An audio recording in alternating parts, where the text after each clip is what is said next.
Good evening, ladies and gentlemen. Tonight I'm going to discuss with you why standardized achievement test scores are an inaccurate portrayal of a teacher's effectiveness and a student's success. Standardized achievement test scores are inaccurate and unreliable. Therefore, using them to judge the effectiveness of teachers and to improve the quality of schools is a preposterous endeavor. First, there are many factors that may influence a student's test score, such as school conditions, previous teachers, school attendance, economic differences, cultural differences, and test anxiety, making standardized tests unreliable and unfair. Secondly, valuable teaching time is lost due to the amount of time spent on prepping students to take an ineffective and unreliable test, time that should be used to teach students how to be critical thinkers and innovators. Thirdly, the tests are not designed to measure important skills such as creativity, critical thinking, and problem solving. Lastly, standardized tests create standardized students, and teachers become the scapegoats for students' lackluster performance. For all of these reasons, utilizing standardized achievement tests to determine the effectiveness of teachers and to improve the quality of schools is a complete waste of time. It's time to stop blaming the teachers and time to take a stand against the real problem, which is ineffective educational reform. There are many factors that influence the performance of the test taker and reliability of the test score. School conditions play a significant role in student performance. A study of the District of Columbia school system found, after controlling 4 other variables such as the student's socioeconomic status, that students' standardized achievement scores were lower in schools with poor building conditions. Students in school buildings in poor condition had achievement that was 6% below schools in fair condition and 11% below schools in excellent condition. There are also several disadvantages to students that don't have access to books or libraries, whose families are stressed by economic problems, who live in violence-ridden neighborhoods, who lack health care, who are hungry, whose parents lack an education. The list continues to go on and on. According to the National Center for Fair and Open Testing, Black and Latino students, especially those from lower-income families, have suffered enormously from the nation's increase in high-stakes testing and the inordinate amount of time spent on test prep. The tests have resulted in an increase in dropout rates for these populations, an increase in expulsion and counseling out of schools seeking to increase their test scores, an increase in grade retention, cheating by principals, an increase in special education placement, limited course content, and a decrease in access to merit-based scholarships, and thus a bigger economic barrier to attending college. It has also been shown that earning a low performance label attached to low standardized test results can discourage urban low-income students from enrolling in college. Corporate educational reformers will have you believe that these factors have no bearing on school success.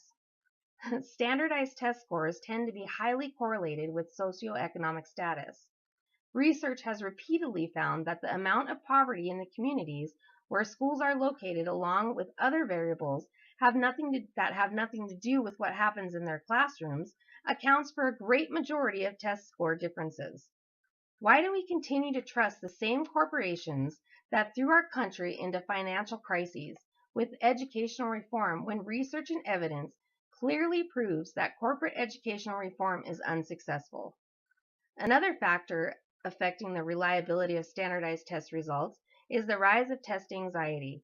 Standardized tests often have properties that exuberate the interfering effects of anxiety in testing situations.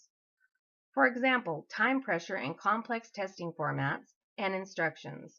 Some students completely fall apart on test day. They can't focus or concentrate long enough to give an accurate portrayal of the information that they have studied and learned. Western culture has become a culture based on fear. Fear that if we don't meet the standards set forth by society, that we will not be accepted or successful. This fear can completely immobilize you, which in turn is reflected in the results of your test. How can this only form of assessment determine the success of a teacher or a student? If my success depended solely on a test, I would be in big trouble. For many students, testing causes panic, fear, and feelings of failure. Corporate educational reform depends highly on the exploitation of fear. When you're riddled with fear, you are easily controlled and manipulated. Fear has become an essential component in corporate educational reform, and in the process of trying to meet their agenda, the students are the ones that are suffering. I've had test anxiety ever since I can remember. As a child, I was told that if I didn't do well on a test or I didn't get A's or B's, then I wouldn't be successful. Fear, fear, and more fear. This only caused me to hate school and to question my worth as a human being. Was I only valued if I got straight A's? Was I only smart if I aced this test? Is this really what we want to teach our children? That they are only successful if they pass a test? That they are smart only if they get A's and B's? That their success on a standardized test will determine their future success? Students are sorted, classified, and labeled based on the grades that they get, and they carry those labels with them throughout the rest of their lives. Don't you think it almost becomes a self-proclaimed prophecy? If you're labeled average all through your childhood, you will believe you are just average. I was never a successful student. I was classified as average. I was terrified to go back to college because I never felt like I could possibly be a successful student. All of these fears and feelings affect how we respond to our environment. Chicago public school candidates in the National Board Certification Program reported spending, in some cases, 10 full school days per year on standardized test preparation.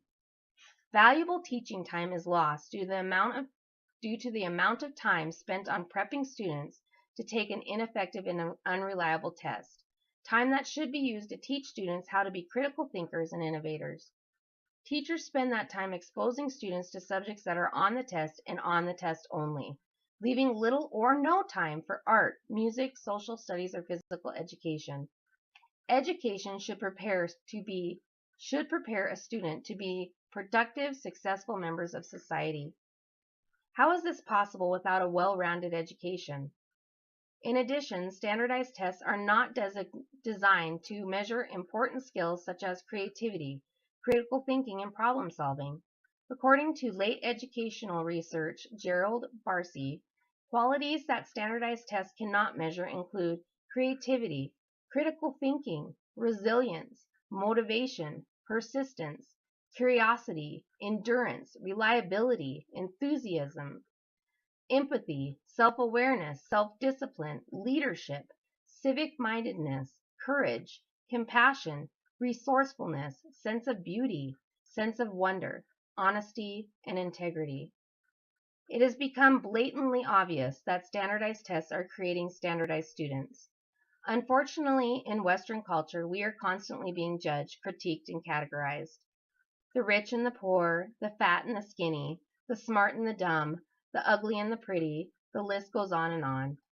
The determination of our success is based on the standards set forth by the media and corporate America.